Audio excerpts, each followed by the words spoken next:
tardes. Gracias por acompañarnos de nuevo en otra entrega más de Medicina de Cuerpo y Alma. Y hoy tendremos un programa muy especial, hoy que es Día de los Padres. Buenas tardes, doctora. Hola, ¿Cómo está doctor, usted? ¿cómo está? Tendremos nuestra acostumbrada cápsula dermatológica a cargo de la doctora Alba Luz Rodríguez, quien hablará de la viruela del mono. Es un tema bastante de actualidad. Yo les hablaré de los telómeros y tenemos un invitado muy especial, el doctor Santiago La Antigua Vargas, médico internista nefrólogo, quien nos hablará del riñón del envejeciente. Así que no se pierda este programa de hoy, que está excelente. Después de la pausa, siga con nosotros.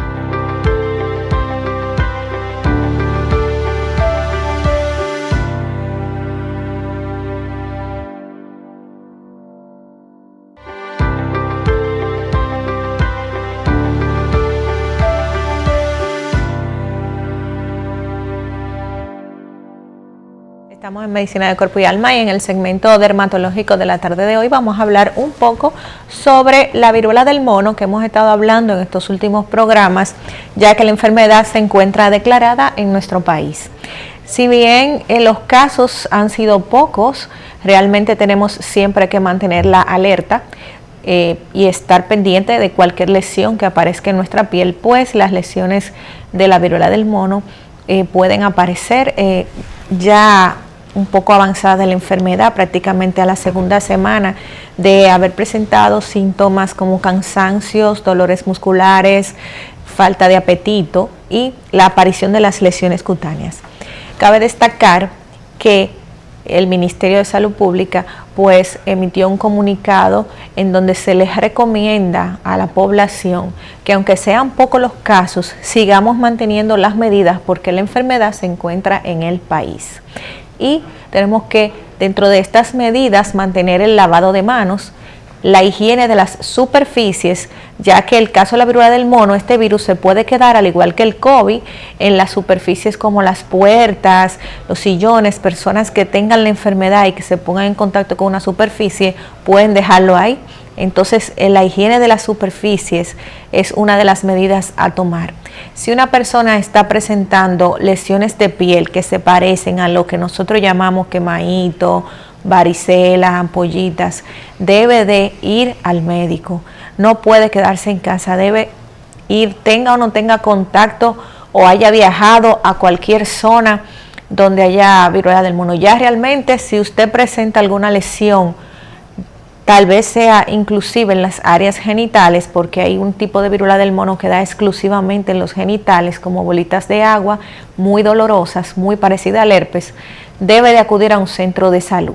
Usted haya viajado o no, o haya estado en contacto o no con alguien que venga de un país endémico, sino que si usted presenta ya lesiones en su piel, tiene que acudir al médico. Esta enfermedad se transmite también por la vía respiratoria, por lo que se incita a que se siga utilizando la mascarilla como medida de prevención, lavado de manos y el no tener contacto. Si usted presenta las lesiones, a aislarse en casa por lo menos de 3 a 4 semanas hasta que las lesiones de piel desaparezcan, porque la persona va a estar infectante. Quiere decir que se pega durante toda la enfermedad hasta que se secan las lesiones de piel, que son las últimas en aparecer. Sin embargo, hay personas que piensan que la varicela se pega al principio, que se pega al final. En el caso de la viruela del mono, durante la infección, la persona va a seguir pues siendo contagiosa, contagiando el ambiente, y por eso es que nosotros recomendamos el aislamiento de las personas que presenten este tipo de lesiones hasta que pase el virus. Entonces, lo ideal es mantener las medidas de prevención y también saber que puede asistir a cualquier centro de salud. No solamente tiene que ser dermatología, pediatría, medicina interna, medicina general. Todo paciente que presente lesiones tipo varicela, llaguitas que boten agua, los niños que presentan muchas veces el quemadito, como nosotros le decimos, pudiera tratarse de la enfermedad. Y aunque no tenemos tantos casos en nuestro país hasta ahora, gracias a Dios todo está bajo control, la medida es acudir a un centro de salud. Así que sigan con nosotros aquí en Medicina de Cuerpo y Alma. Vamos a una pausa comercial y en breve volvemos con nuestro segmento urológico de la tarde de hoy.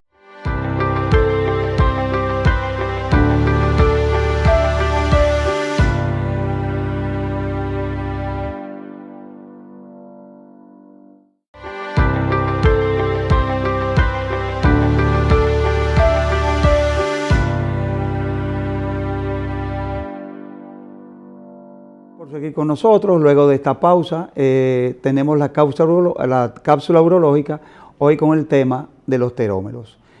En un reposo que tuve hace unos días, un reposo obligado, me cayó un libro de un antiguo profesor que se llama Antología del Pensamiento Helénico. En esos días estaba preparando mi cápsula urológica para hablar de los telómeros, propiamente dicho. Y en este libro había una foto del Partenón. El libro se llamaba Antología del Pensamiento Helénico. Había una foto del Partenón, aquel templo conocido por todos que está en Atenas. Tiene 2500 años y es un símbolo prácticamente de la inmortalidad y de la perennidad. Este templo tiene columnas dóricas que está, antes de llegar a la columna que soporta el peso, tiene un capitel. Y este capitel es el ábaco, en la figura se llama ábaco, ahí lo ven. Eso me recordó a mí la estructura y la posición de un telómero, que es el que evita, si el ábaco en la columna dórica del Partenón evita y distribuye la fuerza y evita que la fuerza dañe, la fuerza que soporta, la fuerza del techo, dañe la columna, en el cromosoma el telómero viene siendo el ábaco. El telómero yo siempre lo comparo con un cordón de zapato. Los cordones de los zapatos en un extremo tienen un pedacito envuelto en un plástico muy duro. Y esto tiene dos funciones. Facilita el paso de la punta del cordón por los agujeros del zapato y segundo, evita que el cordón se deshilache. Pues así mismito, cada cromosoma tiene en su punta un telómero. Un telómero quiere decir que porta la enzima de la polimerasa o de la transcriptasa, mejor dicho. Eso es una transcriptasa reversa, que es la conversión del DNA en una molécula de RNA para luego hacer la transcripción. A diferencia de la polimerasa, que convierte una banda sencilla de DNA en una banda doble ya, que va a ser la fija, que va a pasar al almacenaje, al genoma de la célula. Pues, ¿cuál es la función del telómero? El telómero también es sinónimo de inmortalidad y de perennidad. Fíjese, a medida de aquí, mire, las manchitas azules claras, ese es un cromosoma en forma de X, al final tiene una manchita azul oscura. Esos son los telómeros. Eso sería un protector de que cada vez que la célula se divide, hace una mitosis o una meiosis o una partenogénesis, evita que el cromosoma se dañe. Fíjese, el cromosoma muy viejo tiene un telómero muy chiquito, está con un bastoncito, y el telómero joven es largo y tiene un cromosoma joven. ¿Y por qué se llama Partenos este templo, que se llama el Partenón? Fíjense ahí también, como a medida que vamos envejeciendo, los cromosomas se le va cortando la telomerasa. La telomerasa mantiene la salud genética, mantiene la salud genómica y es la que evita muchas enfermedades degenerativas que hoy conocemos, que son típicas del envejeciente. Y por eso ahí también se ven los cromosomas. La parte blanca de cada cromosoma en la punta es el telómero, teñido con una tinción para una cromatina especial. Se llama Partenón. Ahí se fijan ustedes cómo el telómero es un molde de transcriptasa a base de RNA. No hay genes no hay genes responsables de ninguna función en la parte telomérica del cromosoma, simplemente es como algo que lo protege en cada punta, para decirlo así propiamente dicho, que el gen no se deshilache. ¿Por qué lo comparo con las columnas del Partenón? Bueno, porque el Partenón tiene más de 2500 años ahí puesto y tiene una especie de telómero en su columna para que la columna pueda seguir soportando todo el tiempo el peso del Partenón. Y así mismito, en el cromosoma humano, el telómero resguarda esta función genómica en nuestras células y retrasa el envejecimiento. Hasta aquí nuestra cápsula urológica. No se pierda proseguir nuestro programa, hoy con la entrevista al doctor Santiago La Antigua Vargas, eminente nefrólogo internista de nuestro país. Siga con nosotros, no le cambie luego de la pausa.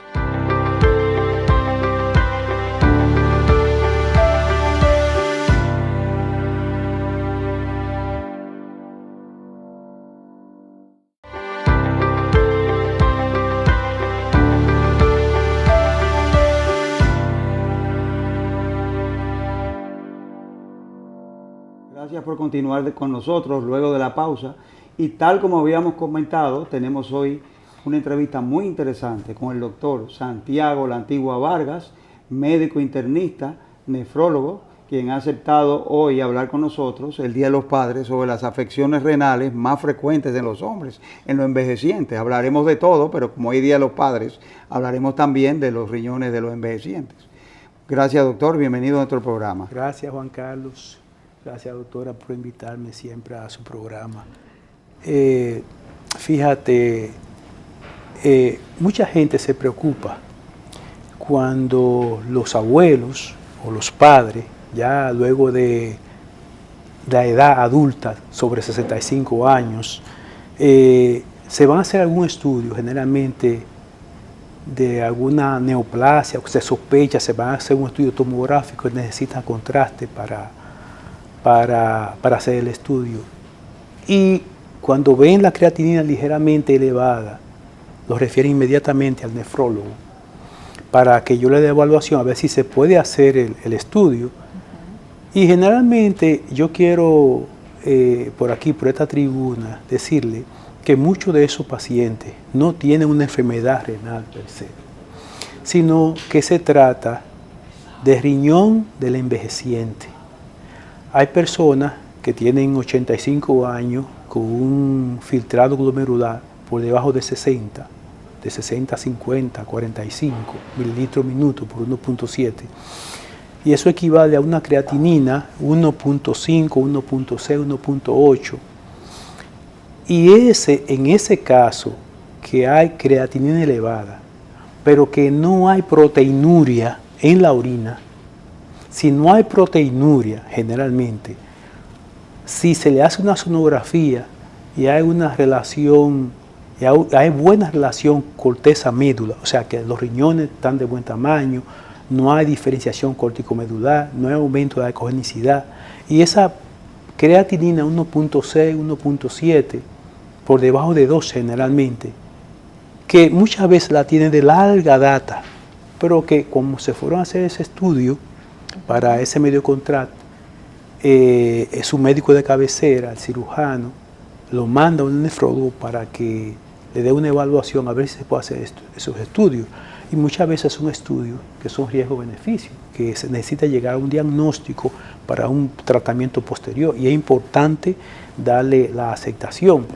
Pero muchos de ellos tienen un riñón del envejeciente.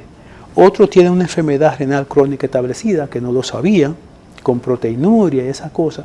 Pero lo importante es que usted llegue al nefrólogo con una enfermedad renal incipiente, porque ahí es donde nosotros podemos retardar la progresión de la enfermedad renal. O sea, evitar que el paciente, en la medida de lo posible, llegue a una enfermedad renal terminal y que necesite tratamiento, ya sea de diálisis, algún tipo de o trasplante, que son los tratamientos de elección en los pacientes con enfermedad renal crónica terminal.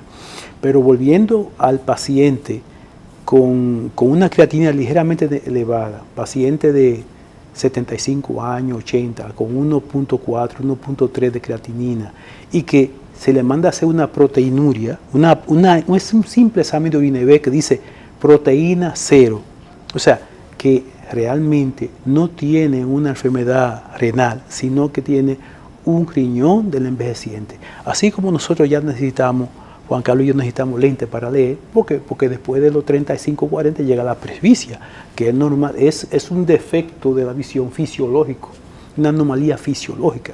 Así el riñón también envejece, como envejecen todos los órganos.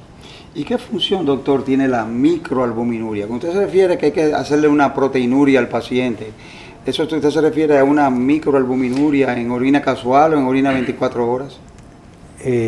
Muy buena pregunta. La proteinuria es un daño, un marcador que indica daño cardiovascular. Daño cardiovascular. El riñón tiene una estructura, la nefrona, que tiene varias partes, y esa nefrona tiene otra estructura llamada glomérulo. Los glomérulos son una maraña de capilares. Esa maraña de capilares, por ahí es donde se realiza el filtrado más o menos ese es como el colador, donde el riñón elimina las cosas que debe retener y elimina las cosas que debe eliminar, por la nefrona en sentido general. Entonces, por ahí no se debe eliminar proteína, no más de menos de 80, depende del método, de 50 a 80 miligramos de proteína en una orina de 24 horas, es lo que se debe eliminar, menos de 80. Cuando la excreción de proteína va de 150 a 300, entonces se habla de que el paciente tiene una microalbuminuria.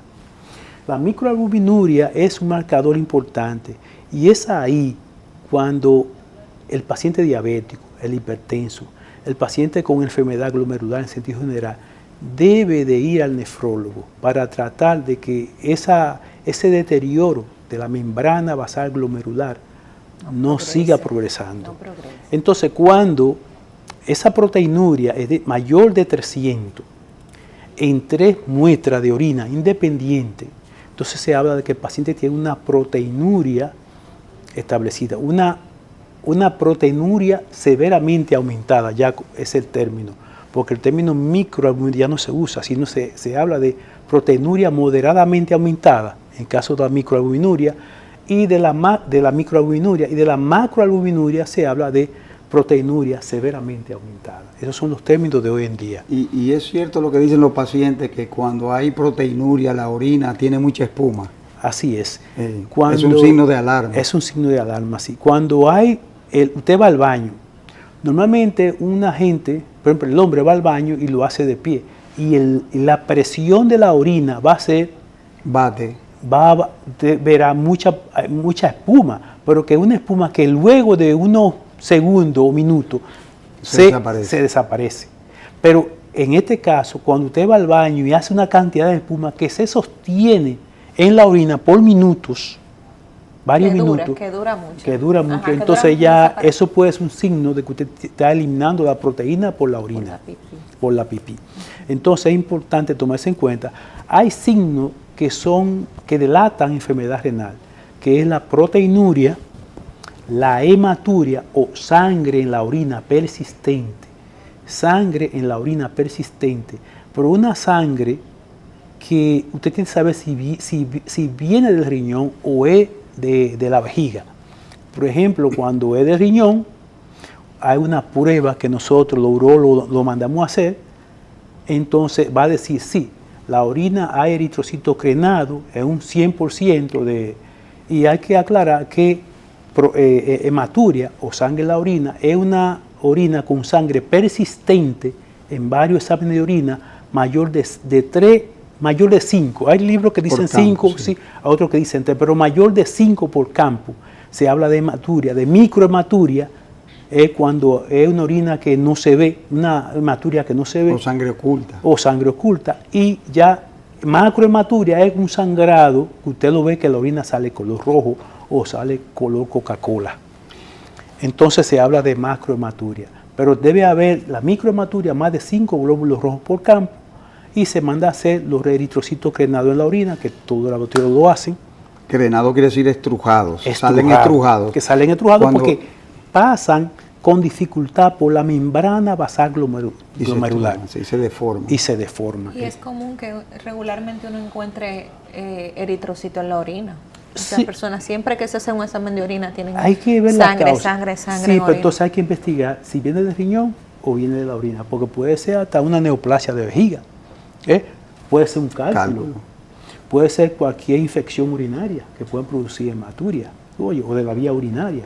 Pero cuando es del riñón, una microhematuria, o sea, glóbulos rojos en la orina, sostenido en varias orinas, entonces hay que investigar y se investiga a ver si viene del riñón o si no viene del riñón. Es importante saber si es del riñón para ver si el paciente presenta alguna enfermedad renal, que puede ser desde una enfermedad de membrana basal delgada, una glomerulopatía por IgA, hasta un lupus. Una artritis reumatoidea. Una artritis reumatoidea. Una esclerodermia. Una esclerodermia, sí. Cualquier enfermedad autoinmune. Doctor, y este riñón del envejeciente, de estas personas ya que pasan, usted dijo de 65 años, cursa con edema de los miembros inferiores, el viejito se puede amanecer con los pies hinchados, los ojos hinchados, no, o es simplemente una ligera alteración de la función del riñón. Así es. El paciente que presenta alteración del filtrado glomerular o aumento de la creatinina es prácticamente asintomático. O sea, no tiene, va al médico, va al nefrólogo porque lo refirieron, porque se iba a hacer un estudio y le encontraron esa creatinina alterada. Es un paciente que no presenta ningún síntoma porque eso es algo fisiológico, no es ninguna patología que tiene y no va a presentar como otras enfermedades renales, edema de miembro inferior, edema de la cara, proteinuria. Es un paciente que va sin ningún signo ni síntoma, solo que le encontraron por accidente la creatinina ligeramente alta. Aquella prueba que hacían, que se llamaba conteo de Addis, cuando yo era residente de urología, se mandaba a hacer mucho. Eso no tiene ya ninguna función. Yo no la tomo muy en cuenta. Sí, yo lo que el paciente con esa prueba que es fácil y es barata, eritrocito crenado en la orina, y la historia familiar, a veces hay pacientes que toda su familia sufren de eso, porque tienen alguna herencia familiar, algún trastorno. Por ejemplo, la enfermedad de membrana basal delgada es muy común. El síndrome de Alport, que es un síndrome, una afección que el paciente presenta hematuria, insuficiencia renal, soldera, es una triada, o dificultad para la audición, hipoacusia, o ceguera. Entonces ya es un síndrome más complejo. Pero la enfermedad de membrana basal delgada es una lesión relativamente común en muchos pacientes. Muchos pacientes padecen de eso aquí. Eso es lo que antes se llamaban glomerulopatía cambios mínimos. No, no. Esa es otra entidad. Esa le llaman actualmente hematuria familiar. La enfermedad de membrana basal delgada le llaman hematuria familiar. La enfermedad de membrana basal, el síndrome de cambios mínimos es otra afección que produce hematuria, produce síndrome nefrótico y es una enfermedad renal que es de la más frecuente en niños también, y adultos jóvenes. Sí. Aunque sí se puede presentar a cualquier edad, que es un caso muy famoso ahora mismo de una persona del medio que está sufriendo una enfermedad de cambios mínimos. Pero es joven, Es bastante joven. Sí. Es bastante, por eso digo que es una enfermedad de niños o de gente muy joven, de adolescentes o personas jóvenes. Y aquellos casos de glomerulopatía después de enfermedades dérmicas por estreptococo, beta hemolítico y las famosas infecciones de garganta, las amigdalitis, que los niños presentaban enfermedad renal. Cada día son menos. Cada día son menos porque ya tenemos desde 1936 que Alejandro Fleming descubrió la penicilina. Sí, claro. El estreptococo beta hemolítico es muy sensible a la penicilina. Todavía, pese a la gran resistencia a los antibióticos, a la penicilina, todavía es un microorganismo muy sensible a la penicilina. Y la gente no llega hasta ahí. Y la gente no, rara vez. Yo una vez vi uno, en mi práctica privada, una vez vi uno. Yo en la rotación por el hospital Robert Reed vi algunos niños con cardiopatías, valvulopatías secundarias a fiebre reumática también, que daba la infección de garganta. Era parte del cuadro, la glomerulopatía se combinaba también con los edema, hipertensión, historia de faringitis, repetición y síndrome nefrítico. Exacto, y dañaba las válvulas cardíacas, sobre todo la mitral. Exacto. Pero ya eso rara vez, bueno, quizás en los hospitales en nefrología pediátrica tú lo ves quizás con más regularidad, pero en adultos ya es muy raro. Muy raro. Así es. Y se hablaba también de aquellas pruebas de aumento de la fragilidad capilar, donde se ponían los glóbulos rojos en diferentes concentraciones, en diferentes osmolaridades, a ver hasta cuándo, porque se hablaba también de hemoglobinopatía, cuando el glóbulo rojo, en vez de estrujarse, se rompía y lo que sale en la orina es la hemoglobina. Entonces se hacían unas pruebas y eso se veía mucho en otra patología, en otra hemoglobinopatía que tenemos en el país, por ejemplo la eliptocitosis, en que los pacientes en vez de tener hematuria tienen hemoglobinuria. Hemoglobinuria, sí. No, los glóbulos rojos se rompían y no se producía. Tú veías en el sedimento que uno, o quizá 2 o 3 glóbulos rojos, pero había una cruce más alterada de hemoglobina en la sangre. Pero hoy en día, para las enfermedades renales, aparte de la clínica, las enfermedades glomerulares, aparte de la clínica, la biopsia del riñón no da mucha luz. Es importante, un paciente tenga una duda, es el último recurso en hacerse, porque lo último que se hace es la injuria. Sí, claro. Pero cuando no tenemos un diagnóstico, hay que hacerlo. Hay que hacerlo. Hay que hacerlo. El caso en la nefritis lúpica, que ya el diagnóstico está hecho, porque por sangre, serológicamente tú puedes, y por la clínica, pero se le hace la biopsia al paciente del lupus para ver el grado de nefritis lúpica que tiene y darle tratamiento de acuerdo al grado de nefritis lúpica. Exactamente. Por eso se hace biopsia en los pacientes con lupus. Doctor, ¿y qué recomendación usted le daría a los ancianitos, a nuestros padres, hoy que es Día de los Padres, para que cuiden su riñón? Muy buena pregunta, esa es excelente pregunta, doctor. Es una viga. Sí. El paciente con alteración del filtrado glomerular por la edad, lo que debe llevar al paciente una vida saludable, tomar mucho líquido, que tome mucho líquido, eso le hace bien, a menos que no tenga una falla cardíaca, porque muchas veces el ancianito tiene fallas, tiene algún problema de riñón, pero tiene una cardiopatía, isquémica, que se cansa, entonces en ese caso no debe ingerir mucho líquido. Pero si tiene una función cardíaca adecuada para su edad, sí, que tome líquido abundante.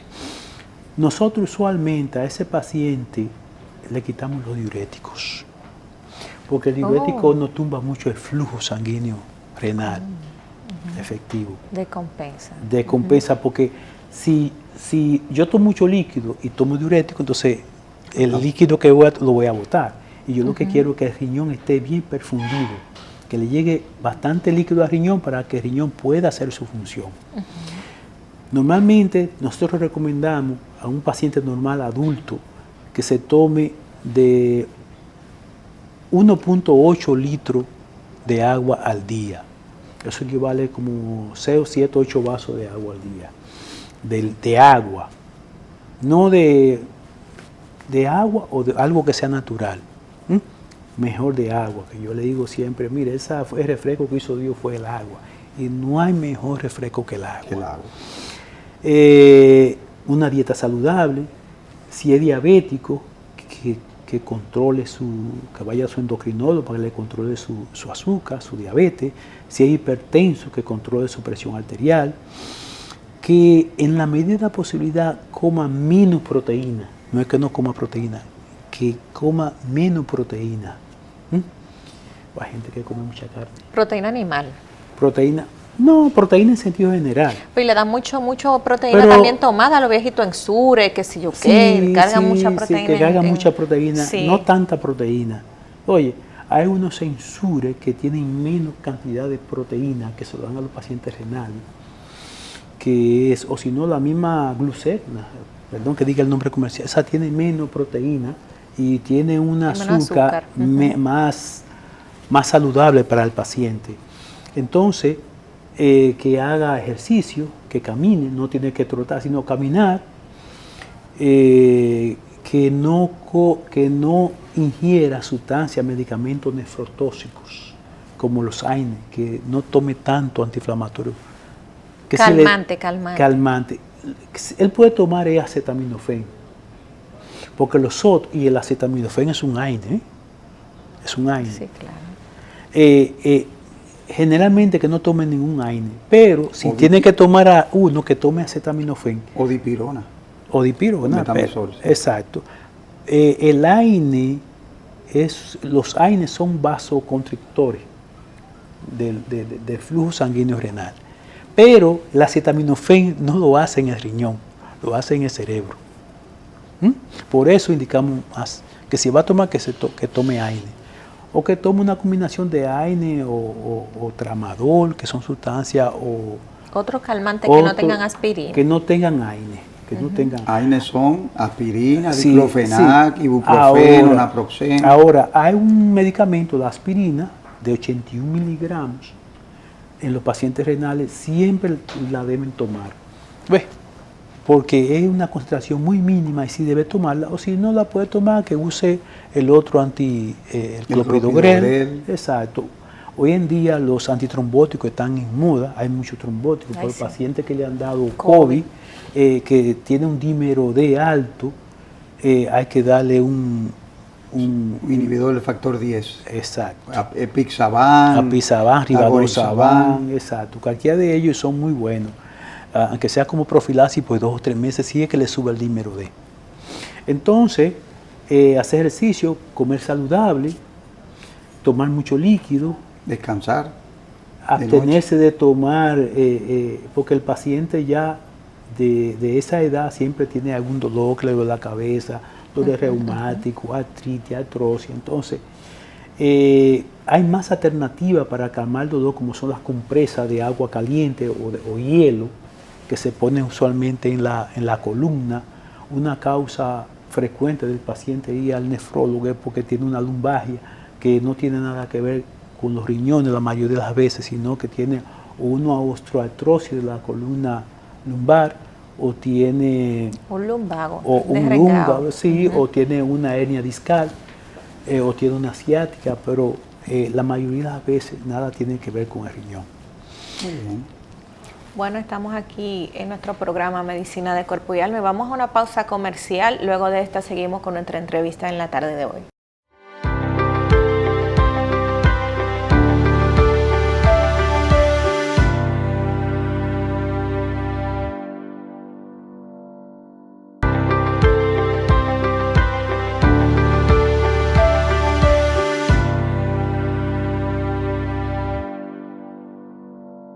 Cuerpo y Alma, y en la tarde de hoy tenemos a nuestro invitado, el doctor La Antigua, médico, internista y nefrólogo, especialista de los riñones, hablando sobre el riñón del envejeciente y la salud renal en general. Doctor, ¿cuáles hábitos nosotros tenemos en la vida diaria que pueden dañar nuestros riñones? Ya decíamos aquí fuera de cámara que principalmente ustedes las mujeres no les gusta ingerir líquido, no les gusta tomar agua, porque la mujer a veces tiene que ir a un baño, está fuera de la casa, generalmente no le gusta tomar agua porque tiene que ir al baño y no hay un baño confiable. Tomar un poco más de líquido, ya dije anteriormente que una persona para mantener un riñón adecuado debe tomar por lo menos de 1 a 1.5, 1.8 litros de agua o de líquido diario. No tiene que ser agua, leche, café, líquido, sopa.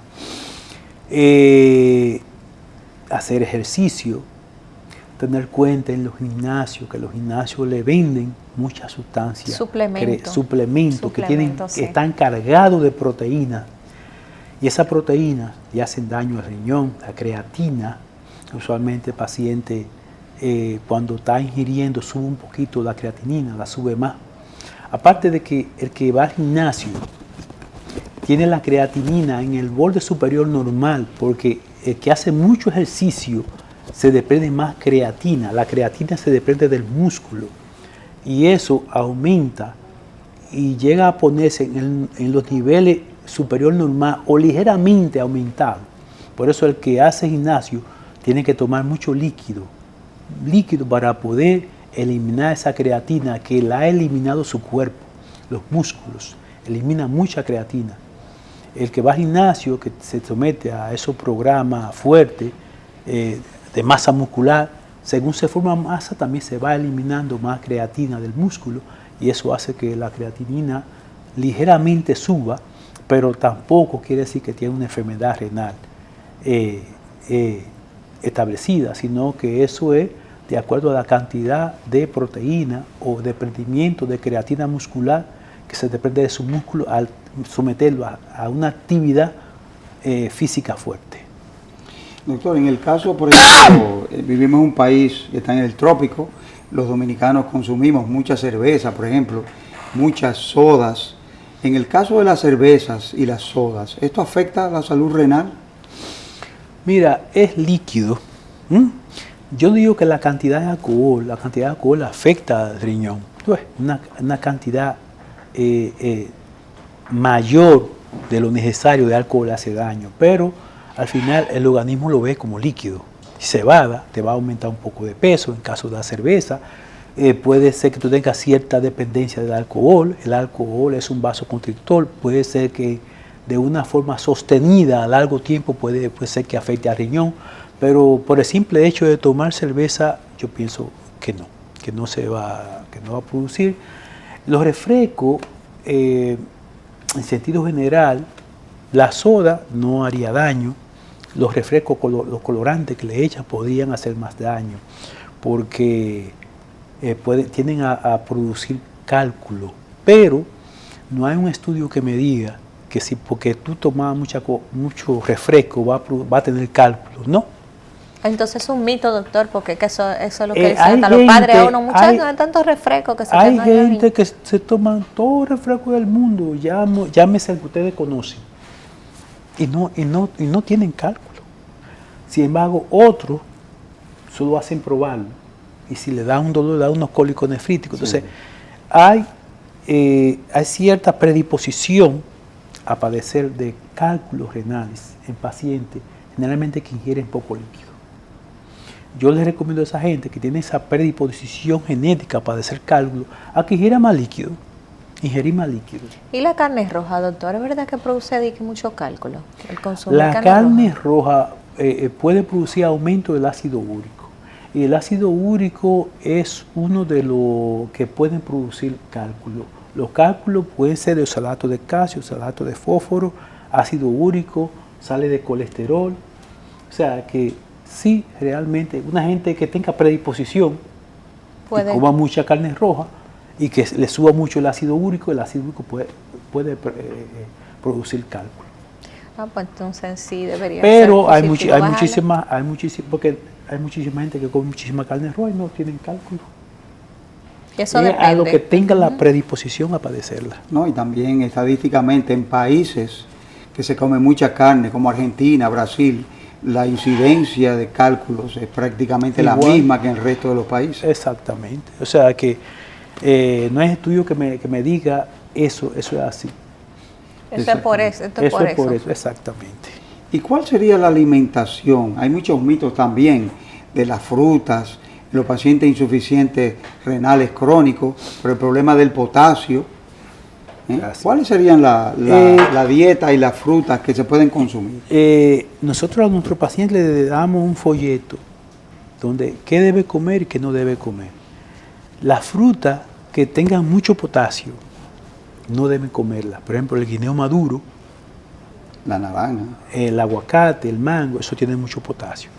La naranja, pero por ejemplo la lechosa, el granadillo, zapote, la manzana, eso lo pueden comer sin el limón, eso lo pueden ingerir y tienen muy baja concentración de potasio. Yo le digo, usted se busca a la sobrina que acompaña al viejo, busque en Google frutas que tengan menos potasio. Entonces ahí le va a hacer una lista de todas las frutas que pueden comer y que no tengan potasio. También se lo da un libro, lo que debe y no debe comer. Entonces, los víveres manchosos deben ponerlo en agua de un día para otro o de la mañana para la noche. Le boten esa agua y lo sancochen con agua limpia, con agua nueva, para que eliminen la mancha. Le botan el potasio y el tanino. Exacto. El guineo maduro tiene mucho potasio, pero el guineo verde no. El guineíto verde lo pueden comer, lo único que hay que poner en agua, que le boten porque el guineo es bien saludable, tiene muy poco carbohidrato, igual que el rulo y otros víveres, tienen poco carbohidrato. Tienen poco carbohidrato, pero el paciente que tiene su enfermedad renal diabética le hace muy bien. Entonces lo sancochan, le botan el agua, cuando lo vayan a sancochar, a hervir, y le echan agua nueva y ya se lo pueden comer bajo de sal. Bajo de sal, claro. Ajá. Y estos pacientes que están en diálisis, pacientes ya con insuficiencia renal ya declarada, establecida ya en tratamiento. La ingesta de líquidos, hay que regularla. Hay que regularla pero muy bien. Usualmente el paciente que está en diálisis sabe que no puede tomar líquido, que el líquido es su enemigo. Entonces, doctor, ¿qué cantidad de agua o de líquido yo puedo tomar? ¿Usted orina? Sí. ¿Qué cantidad usted orina? Doctor, yo orino como ese vaso de agua. Entonces, esa cantidad de líquido se puede tomar al día. Lo que usted elimina. Sí, eso es lo que usted... Ahora, si no elimina, porque al final, los pacientes que están en hemodiálisis, al cabo de un año, 6 meses, año y medio, pierden la capacidad de orinar. No orinan. Por la diálisis. Por la diálisis. Entonces, usted lo manda que se tome, se ponga un poquito de hielo, cuando tenga mucha sed, así en la boca. Y para dejar la oportunidad a los alimentos que son líquidos, que también que es líquido, tratar de que tomen lo menos agua posible para que no tengan peso y puedan hacer un edema del pulmón. Con la diálisis peritoneal no sucede eso, porque la diálisis peritoneal, por el ombligo, mantienen la función renal residual y el paciente nunca pierde la capacidad de orinar. Y eso es muy importante, que mantenga su capacidad renal residual buena, porque eso evita que el paciente entre en edema. Porque en la hemodiálisis la bomba le quita la capacidad del riñón de eliminar líquido. Entonces, como le sacan toda la cantidad de líquido que tenga de más, a dejarlo en su peso seco. ¿Y qué es el peso seco? El peso seco es la cantidad de libras que tú tengas sin que repercuta en una decompensación hemodinámica. O sea, la cantidad mínima de líquido sí que te produzca decompensación. Sí, claro, porque el cuerpo tiene mucho líquido. Entonces, cuando va a máquina, siempre se le va sacando, no se le saca de una vez toda la cantidad de líquido que llevan. A veces un paciente que de una diálisis y otra llevan 4 o 5 kilos de más. Entonces, eso se le va sacando más frecuente, más gradual, porque no se puede sacar todo al mismo tiempo, porque eso crearía decompensación, mareo, fatiga, calambre, ese tipo de cosas, y hay que evitarlo en el paciente que se está dializando. Doctor, ¿y el agua de coco sirve para los riñones, es verdad? ¿O eso es un mito también de la población? De que el agua de coco yo se la quito a todos ningún paciente mío bebe agua de coco. Tiene mucho potasio, tiene muchos minerales, mucho potasio y muchas sales. Fíjate que agua de coco que son salobres, que tantas sales que tiene. Entonces, no. Pero el coquero le echa azúcar, por si acaso. Sí, pero no debe tomar agua de coco. Yo se la quito. Si va a tomar agua, que tome agua normal. Pues, si está en... Porque hay pacientes que tienen una enfermedad renal crónica que todavía no están en diálisis.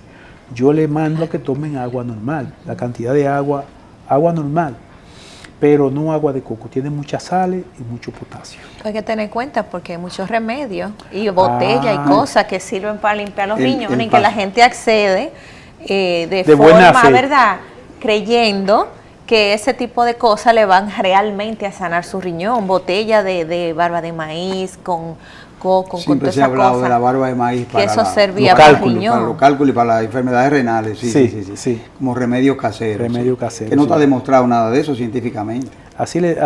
Bueno, ¿Usted se acuerda de las píldoras del doctor Ross? Del doctor Ross, sí, pequeña pero cumplidora. A base de barba de maíz, era uno de los componentes, la barba de maíz que tiene la función la píldora del doctor Ross, eso era para el estreñimiento. Sí, no, pero también servía para los riñones, la píldora del doctor Ross. Yo pensé que era para el estreñimiento, porque hace tiempo que ya no. Yo era cuando era muchachito. Eso y el compuesto vegetal de la señora Müller. Elena Müller, sí. Eso era para la dismenorrea. No, eso es para limpiar la matriz. Sí. La matriz. Ya. Al final no servía para nada. Doctor, se habla ahora de moda de la diálisis continua. Es decir, es un paciente que está en cuidado intensivo con un problema, puede ser un ACV, un infarto cardíaco, un accidente, por razones, por ejemplo, un politraumatizado que está eliminando mioglobinuria, hacen insuficiencia renal y lo ponen en diálisis continua. ¿Cuál es la diferencia entre la diálisis continua y la diálisis que el paciente va a 4, 5, 8 horas y se monta un aparato 2 o 3 veces por semana? La diálisis continua es como si fuera un riñón. Es una maravilla. Lástima que es tan cara y la mayoría de la ARS no la cubre. Cada día la están cubriendo más porque la sociedad de nefrología ha hecho hincapié en que sí, que debe cubrirse. En pacientes con sepsis importante, con falla cardíaca importante, paciente infartado, es la diálisis de elección. Paciente con una sepsis con hipotensión, es la diálisis de elección, que entra sepsis, que entra en falla renal aguda, es la diálisis de elección. Eso es como si fuera un riñón natural. Y se deja de 48 a 72 que horas. Lo dializan hasta 24 horas. Continua. Y eso es una maravilla. Muchos pacientes, yo he tenido muy buena experiencia y pacientes salen, oye, y no le puede producir ningún, prácticamente se usa más para la diálisis aguda, en pacientes en falla cardíaca o en paciente infartado, en paciente con una sepsis importante que tenga compromiso renal. Entonces, en ese caso, y realmente es una maravilla, son una super máquina, casi un riñón natural. Es importante, sí, porque he visto casos de pacientes infartados que dicen que le van a dar una diálisis de 24 horas, que van a durar. El familiar del paciente debe buscar mucho dinero y depositarlo porque todavía hay dificultad. En los hospitales no tenemos eso, doctor. Bueno, en el Villini se va a tener una máquina de esa, en la unidad de cuidado intensivo. En los hospitales todavía pienso que no, pero eso viene, es cuestión de... Lo de la diálisis continua. Sí, y estas autoridades, en sentido de ellos se han ocupado mucho por el sector salud. Yo pienso que sí, que eso vendrá. Lo que pasa llegar en que poco tiempo. En poco tiempo, porque también son máquinas que son modernas, que no tienen poco tiempo en el mundo. Los líquidos que usan también son líquidos son líquidos especiales, y no, eso en cada hospital de tercer nivel debe haber una máquina en cuidado intensivo, debe haber una máquina de cuidado intensivo, diálisis continuada. Doctor, ¿y cuáles suplementos o cuáles medicamentos cuidan el riñón, son nefroprotectores, o cuál usted recomendaría para la salud renal? ¿Algún suplemento, omega 3, algo que sirva realmente para cuidar nuestro riñón? ¿Existe eso? El riñón lo cuida tu conciencia. Tu conciencia no tomar esos medicamentos que yo dije que hacen daño al riñón, que son nefrotóxicos, los AINE, los medicamentos aminoglucósidos, tomar abundante líquido, no abstenerse de tomar esa gran carga de proteína, comer excesiva carne. Esa dieta keto. Bueno, se puede, pero comedidamente, no esa grande ingesta de carne. De carne, sí. Entonces, al riñón lo cuida tú mismo. No hay nada, no hay ninguna cosa que, mira, esto sirve para yo cuidar mis riñones. Cuidar el riñón, tener tu presión controlada, tener el azúcar controlada, con una hemoglobina glucosilada por debajo de 7, hacer ejercicio, una dieta sana, caminar y tomar abundante líquido. ¿Y la acetilcisteína? Eso cuando una nefropatía tóxica, principalmente algunos medicamentos ayudan a limpiar, pero eso es momentáneo.